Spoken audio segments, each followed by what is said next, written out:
गर्जतो शिव शंभू राजा, दरी दरीतून नाद गुंजला महाराष्ट्र माझा, महाराष्ट्र माझा. जेव्हा कर्पूर निघाली धरणी यमुनांच्या ज्वाला खाली, विकुर टाकली अब्रू स्वधर्माच्या चिते खाली, एक तेजस्वी सूर्य उगवला महाराष्ट्राच्या क्षितिजेवरी, गातो गान ते असे आम्ही स्मरुनी, शिवरायांचे करुणी, शिवरायांचे करुणी. छत्रपती शिवाजी महाराज म्हणजे विश्व कल्याण, विश्व बंधुत्व, सत्यात उतरविणारा राजा, लोककल्याण हेच अंतिम ध्येय ठेवणारा, सत्ता समता न्याय बंधुता अशा लोकवादी कल्याणकारी ज्ञानांचा कृतिशील. शिव म्हणजे सत्य, शिव म्हणजे सुंदर, शिव म्हणजे लोक, शिव म्हणजे कर्तृत्व आणि शिव म्हणजे कर्तव्य आणि शिव म्हणजे स्वराज्यासाठी निर्माण केलेलं एक वादळ. जे कारजले गाजले तयासी म्हणून आपुले, जे कारजले गाजले तयासी म्हणून आपुले, तोची मराठी जाणावा, शिवराय तेथेची मानावा, शिवराय तेथेची मानावा. एवढे स्पष्ट मराठवादी आचरणारा एकमेव राजा म्हणजे शिवछत्रपती.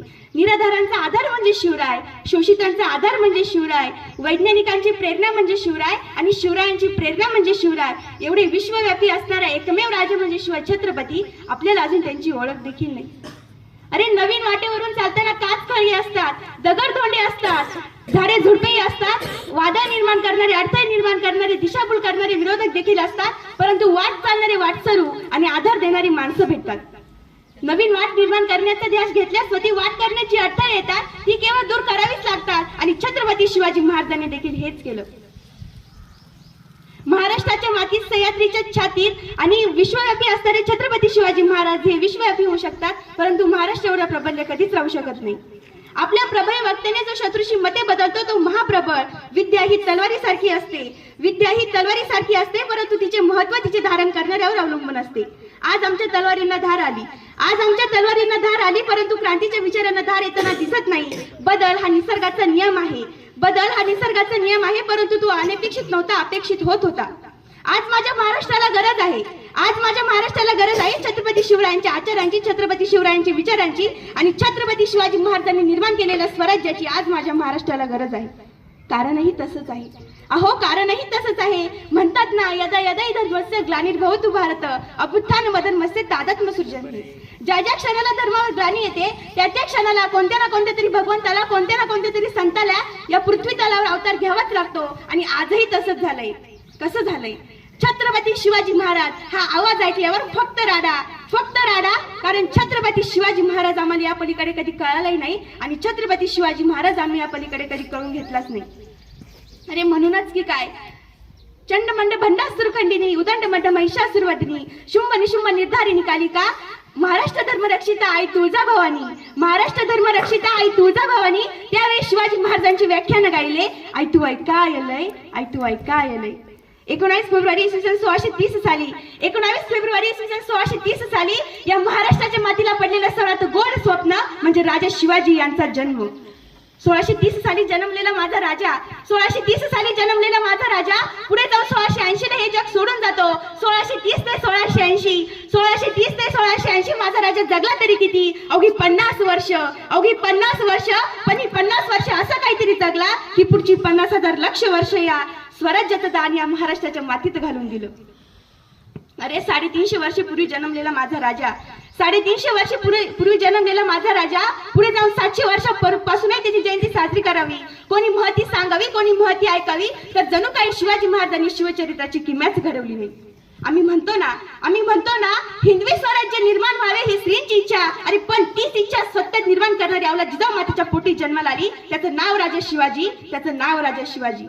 महाराष्ट्राच्या मातीत, सह्याद्रीच्या छातीत आणि विजयाच्या वाटीत आम्ही छाती फुगून सांगतो की मला गर्व आहे मी मराठी असल्याचा. अरे पण याच मराठी माणसाचा ताटपणा आणि याच मराठी माणसाची जगण्याची उमेद ज्या महापुरुषांनी निर्माण केली त्याचं नाव राजा शिवाजी, त्याचं नाव राजा शिवाजी. शिवाजी हे 3 अक्षर, शिवाजी हे 3 अक्षर महाराष्ट्राच्या मातीला नवा अर्थ प्राप्त करून देतात. ज्या लोकस्तरी होत महत्वाचं स्थान, ज्या लोकस्तरी होत महत्वाचं स्थान असं इतिहासाच्या पानावर, दैत्याच्या मनावर आणि हक्कांच्या कणाकणावर लिहिलं गेलं. अंश रूपाने हिंदू धर्म, हिंदू संस्कृती अखंड आणि अक्षम्य राहिला. ज्याच्या गाथा समुद्र पलीकडे जाऊन तिथल्या अंतकरणाचा ठाव घेऊ लागला, असं या महाराष्ट्राच्या मातीत, सह्याद्रीच्या छातीत नववीर नवव्यागर जन्माला आलं. ते अर्थचरित्र म्हणजे माझ्या शिवरायांचं चरित्र. मग अशी म्हटलं ना, यदा यदा धर्मस्य ग्लानिर्भवतु भारत, अभ्युत्थान मदर्मस्य तादात्म्य सृजते. कसा असेल तो शिवकाळ, कसा असेल तो शिवकाळ, काय असेल त्या शिवाजी महाराजांच्या जन्माची कहाणी? तर याच प्रश्नाचे उत्तर देण्यासाठी मी कुमारी श्रावणी गायकवाड तुमच्या समोर उभी आहे. कसा घडला असेल स्वराज्य, कसा घडला असेल स्वराज्याचा इतिहास? आम्ही रावळेपासून इतिहासाचे पाहण्यात येतो, मग आमच्या लक्षात येतं की आमचा इतिहास काळोखाच्या पडद्यावर चमकत आहे. अरे हाच काळोख नष्ट करून ब्रह्मांडात प्रकाशाच्या ज्योती तेवत ठेवायचे आहेत. कसा घडला असेल स्वराज्य, कसा घडला असेल स्वराज्याचा इतिहास? ज्या आधी जिजाबाई आणि शहाजीराजे त्यांचा विवाह मोठ्या थाटामाटात पार पडला. शहाजीराजे आणि जिजाबाई यांचा विवाह मोठ्या थाटामाटात पार पडला. नवीनच लग्न झालेलं होतं, संसार गुण्यागोविंदाने चालू होता. परंतु शहाजीराजे निजामाची चक्री करायचे. असेच काही दिवस निघून गेले आणि जिजाऊ मातेला दिवस गेले. असेच काही दिवस निघून गेले, जिजाऊ मातेला दिवस गेले. परंतु शहाजीराजांच्या मनात एक अंतःकरणात एक गोष्ट होती, ती म्हणजे अरे नको ती निजामाची लफडी, अरे नको स्वतःचं स्वराज्य स्थापन करायचंय, स्वतःचं स्वराज्य. आणि मग जिजाऊ माता सुरक्षित राहावे, पोटातील बाळ सुरक्षित राहावं म्हणून शहाजीराजांनी जिजाबाईंना शहापूर तालुक्यातील माहुली किल्ल्यावर नेलं. माहुली किल्ल्यावर, परंतु तिथे त्यांना आसरा मिळाला नाही. त्याचा स्पर्श झाला आणि शिवनेरी गड चमकू लागला. बघा, जिजाबाई तिथे होत्या खऱ्या, पण ते दुःखाच्या बातम्या ऐकण्यासाठी कदाचित तेच काळ शिवाजी महाराजांचा जन्म झालेला असेल. अरे ती एकच माता रडत होती या महाराष्ट्रातील अन्य अत्याचारावर मात करण्यासाठी. ती वाचत होती रामायण, ती वाचत होती महाभारत, कारण तिला घडवायचा होता शूरशुभा. तिचं नाव होतं आई जिजाबाई. एक बातमी जिजाऊ मातेच्या कानावर येऊ लागल्या. पहिली बातमी जिजाऊ मातेच्या कानावर आली, ती म्हणजे स्वतःच्या बापाचा मृत्यू झाला. अरे किती काळीज तुटत असेल त्या मातेचं. लगोलग दुसरी जिजाऊ मातेच्या बातमी कानावर आली, ती म्हणजे राजे भोसले आणि दत्ताजी, एकाच सक्का भाऊ आणि एकाच सक्का चुलत निजामाच्या दरबारात मारले गेले. अरे किती काळीज तुटत असेल त्या मातेचं. जिजाबाई धावत शिवाय मंदिरात गेल्या आणि आई भवानीला साकडं घालू लागल्या. हे आई जगदंबे अंश रूप घे माझी वाटा, शिवशंकर अंबे. कदाचित असाच आवाज तिकडून येऊ लागला. ओळखलत का मला? मी तुमच्यातीलच एक आहे, पण मी आज या जगात नाही. का 13 जुलै राजे संध्याकाळी 7 वाजता माझ्यावर अन्याय अत्याचार झाला. वाटलं होतं येईल कोणीतरी वाचवायला. वाटलं होतं तो महाभारतातला येईल श्रीकृष्ण वाचवायला, ज्याने द्रौपदीला धर्मापासून वाचवलं होतं. वाटलं होतं येईल तो रामायणातला राम वाचवायला, ज्याने सीतामाईला लंकेतून वाचवलं होतं. पण तसं काही झालंच नाही. मी न्याय मागते, मला न्याय हवाय, मला न्याय द्या. अरे जागा व्हा आणि जागा करा तुमच्या त्यारून नाहीला आणि हाक मारा त्या शिवायला. म्हणा हे आई दे शिवबा पुन्हा आमास एकदा.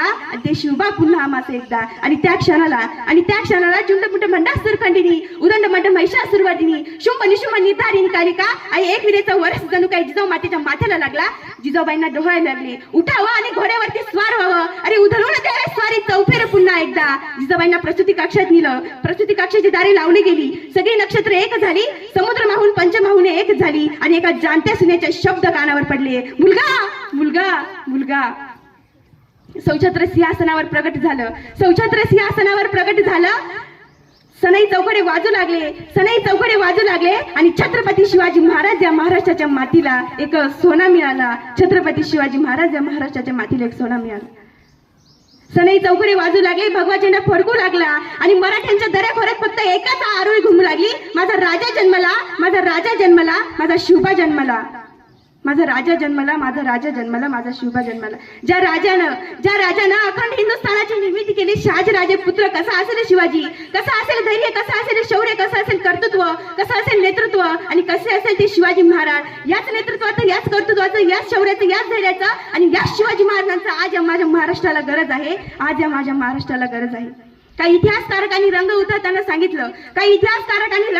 सांगितलं, छत्रपती शिवाजी महाराज म्हणजे उंचीला कमी, छत्रपती शिवाजी महाराज म्हणजे शरीरानं जड पातळ. आणि काही दुश्मनांना असं वाटायचं हे शिवाजी इस शिवा को हम दिखाएंगे, मारेंगे. आणि त्याच वेळी एका दुश्मनानं सूड घेतला, त्याचं नाव होतं अफजल खान. आज माझ्या भावंडांनो, छत्रपती शिवाजी महाराजांकडून फक्त एकच गुण घ्यावा, ते म्हणजे नियोजन. आता हे नियोजन कसं असलं पाहिजे? आम्हाला इतिहास माहित आहे. इतिहासातील एक प्रसंग देखील माहित आहे. तो प्रसंग म्हणजे ज्या क्षणाला छत्रपती शिवाजी महाराजांनी निर्माण केलेल्या स्वराज्याचा इतिहास लिहिला जातो, त्या क्षणाला प्रतापगडाच्या पायथ्याशी असलेला रणसंग्राम सुवर्ण अक्षरांनी लिहिला जातो. आम्हाला या पुढचा इतिहास माहित आहे. ज्यावेळी छत्रपती शिवाजी महाराजांना प्रतापगडावर अफजल खान भेटायला येणार होता, त्यावेळी छत्रपती शिवाजी महाराजांनी प्रतापगडाच्या पायथ्याला एक सुंदर शामियाना उभारला होता. आम्हाला याही पुढचा इतिहास माहित आहे. आम्हाला याही पुढचा इतिहास माहित आहे. तो इतिहास म्हणजे अफजल खान आणि मैदानावर सय्यद बंडा येणार होता त्यावेळी छत्रपती शिवाजी महाराजांसोबत होते जिवाजी महाले. आम्हाला याही पुढचा इतिहास माहित आहे. आम्हाला याही पुढचा इतिहास माहित आहे. अफजल खान उठून उभा राहिला, आपले स्वतःचे बाहू फैलवले आणि बोलला, आओ शिवाजी हमारे गले लग जाओ. खाण्याची खट्यार शिवाजी महाराजांच्या कपटीवरून चटकली. दगात जाणवला, खाली वाकला, खूपच निखाना शार्क उचलला आणि त्यावेळेस धावले कृष्णाजी भास्कर. राजाच्या मस्तकावर वार होणार त्याच वेळी राजे बेसावत झाले. कुठून तरी सय्यद बंड्यांचा दाळपट्टा आला. राजाच्या मस्तकावर वार होणार त्याच वेळी कुठून तरी सय्यद बंड्यांचा दाळपट्टा आला. राजे बेसावत झाले आणि तिथेच विपट्टा छाटून ठार झाला. आम्हाला या पुढचा इतिहास माहित आहे. अरे तो इतिहास म्हणजे कुठला होता? जीवा म्हणून वाचला शिवा. आम्हाला इथपर्यंतचा इतिहास माहित आहे. ज्या क्षणाला अफजल खानाचा भेक्षाप पाडल्यानंतर छत्रपती शिवाजी महाराज आणि जिवाजी महाले शामियानाच्या बाहेर आल्यानंतर बाकीच्या मावळ्यांनी जिवाजी महालेला प्रश्न विचारला, जिवाजी तुम्हाला माहित आहे काय, एका क्षणाचा विलंब झाला असता राजा जिवंत राहिला नसता. एवढी मोठी जबाबदारी घेतली तरी कशी काय? त्यावेळी जिवाजी महाले उत्तर देतात, गड्यांनो हा सगळा रणसंग्राम करण्याआधी शिवाजी महाराजांनी एक सुंदर बैठक बोलवली. त्या बैठकीमध्ये राजे स्वतः माझ्या समोर बसले आणि राजांनी जिवाजी महालेला एक प्रश्न विचारला, जिवाजी तुम्हाला माहित आहे काय, आपल्याला भेटायला अफजल खान येतोय. जी महाराज, पण राज एवढी सगळे मावळे असताना तुम्ही माझीच कशी काय निवड केली? योग्य वक्ताला योग्यच माणूस हवा जिवाजी. तो अफजल खान कसा दिसतो म्हणून तुम्हाला घेत नाही जिवाजी. ते अफजल खानाचं चालणं कसं आहे, बोलणं कसं आहे म्हणून तुम्हाला घेत नाही जिवाजी. मग जिवाजी महाले विचारतात, राजा मी तिथं येऊन करू तरी काय? शिवाजी महाराज म्हणतात, तुम्ही फक्त एकाच जागेवर उभं राहायचं आणि ते जागेवर अशी जागा आहे ना तिथून तुम्हाला शिवाजी महाराज अगदी स्पष्टपणे दिसणार. शिवाजी महाराजांचं काही झालं तरी तुमची जागा सोडायची नाही. शिवाजी महाराजांची किंचाळीत जरी आवाज आला तरी तुमची जागा मात्र तुम्ही सोडायची नाही जिवाजी. तुमची जागा मात्र सोडायची नाही. मग जिवाजी महाले विचारतात, अहो राजा पण मी तिथं येऊन करू तरी काय? पण तुम्ही फक्त एकाच गोष्टीवर लक्ष द्यायचं. त्या गोष्टी अशी काहीतरी गोष्ट होती, त्या गोष्टीवर लक्ष द्यायचं. त्या एकाच माकडावर लक्ष द्यायचं. त्या माकडाचं नाव होतं सय्यद बंडा. त्याच्या डोक्याचा केस हल्ला रे हल्ला, तुमच्या डोक्याचा केस हल्ला पाहिजे. त्याच्या पायाचा अंगठा हल्ला रे हल्ला, तुमच्या पायाचा अंगठा हल्ला पाहिजे. आणि त्याच्या डोळ्याची पापणी उडाली रे उडाली, तुमच्या डोळ्याची पापणी उडाली पाहिजे. सांगणारे भरपूर असतात पण ऐकणारा फक्त तो एक जीवाच होऊन गेला. ज्या क्षणाला अफजल खानाला दगा जाणवलाय, हे समजल्यानंतर सय्यद बंडा राजाच्या मस्तकावर वार करणार. त्याच वेळेस सय्यद बंडा अतिशय उभा राहिला आणि त्याच वेळेस जिवाजी महालेंनी त्याचा मुद्दा काढून तिथेच त्याला मारून टाकलं. असा एक मावळ्याने स्वराज्य निर्माण केलं. आणि आज आम्ही 300-450 वर्षांपूर्वी म्हणायला लागलो की राजा पुन्हा जन्माला या. छत्रपती शिवाजी महाराजांनी स्वराज्य निर्माण केलं आणि आज आम्ही म्हणतोय राजा पुन्हा जन्माला या. व्यासपीठावरील रजा घेताना आणि शब्दांना पूर्णविराम देताना फक्त एवढेच सांगेल, हवा वेगाने नव्हती, हवेपेक्षाही त्याचा वेग होता. असा जिजाऊ माते चले लाखात नाही तर जगात एक होता. धन्यवाद. जय भवानी, जय श्री.